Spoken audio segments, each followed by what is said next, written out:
अस्सलाम वालेकुम students, class 9 का फिज़िक्स का लेक्चर नंबर 16 है और हम चैप्टर नंबर 4 को पढ़ रहे थे।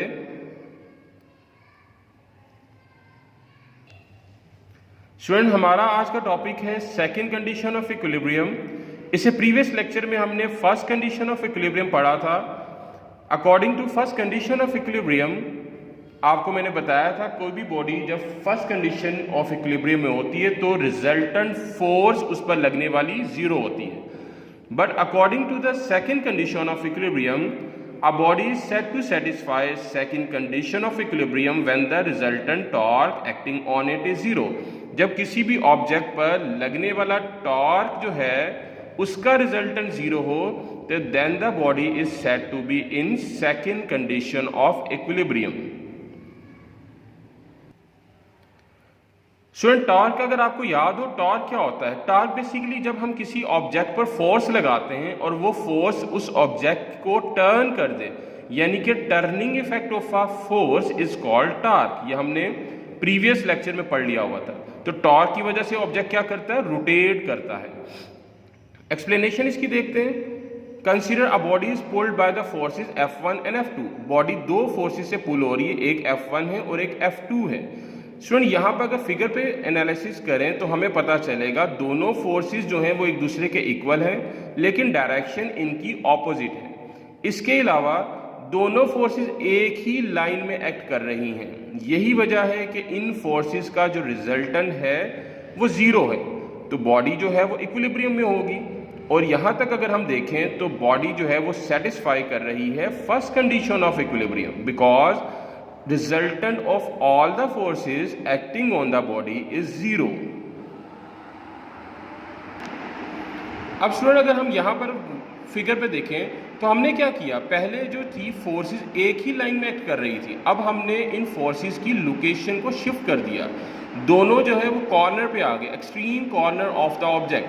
तो इट्स मीन इस केस में भी मैग्नीट्यूड तो फोर्सेस का सेम है, बट उनका लाइन ऑफ एक्शन सेम नहीं है। एक का लाइन ऑफ एक्शन ये बन रहा है और एक का लाइन ऑफ एक्शन ये बन रहा है। तो इस केस में हम ये तो कह सकते हैं कि फोर्सेस जो है वो ऑपोजिट डायरेक्शन में है, बिल्कुल ऑपोजिट डायरेक्शन में है। फोर्सेस का मैग्नीट्यूड भी सेम है, बिल्कुल सेम है, लेकिन उसके बावजूद ऑब्जेक्ट जो है वो इक्विलिब्रियम में नहीं है। Because of that forces body के अंदर ये टेंडेंसी आ जाएगी कि वो ये रोटेट करना शुरू कर देगी, मतलब गोल घूमना शुरू कर देगी। इट्स मीन कि इस ऑब्जेक्ट के अंदर इन फोर्सेस की वजह से, जिनका लाइन ऑफ एक्शन सेम नहीं है, टॉर्क प्रोड्यूस हो गया और टॉर्क की वजह से ये ऑब्जेक्ट घूमना शुरू कर देगा।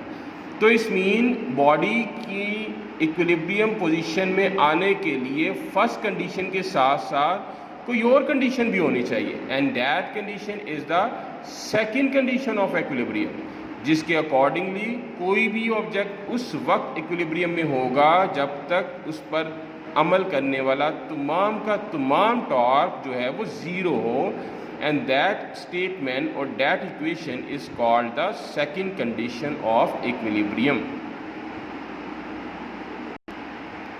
Student, second condition of equilibrium का जो टॉपिक आपने बुक से करना है, इस लास्ट में जो ऑरेंज कलर से हाईलाइट हुआ है ये इसकी डेफिनेशन है, बाकी यहाँ से ये इसकी एक्सप्लेनेशन है। ये सारा हिस्सा इसमें आएगा एक्सप्लेनेशन में, और इसके साथ साथ आपने डायग्राम को भी ज़रूर बनाना है जब भी आप इस क्वेश्चन को अटेम्प्ट करेंगे।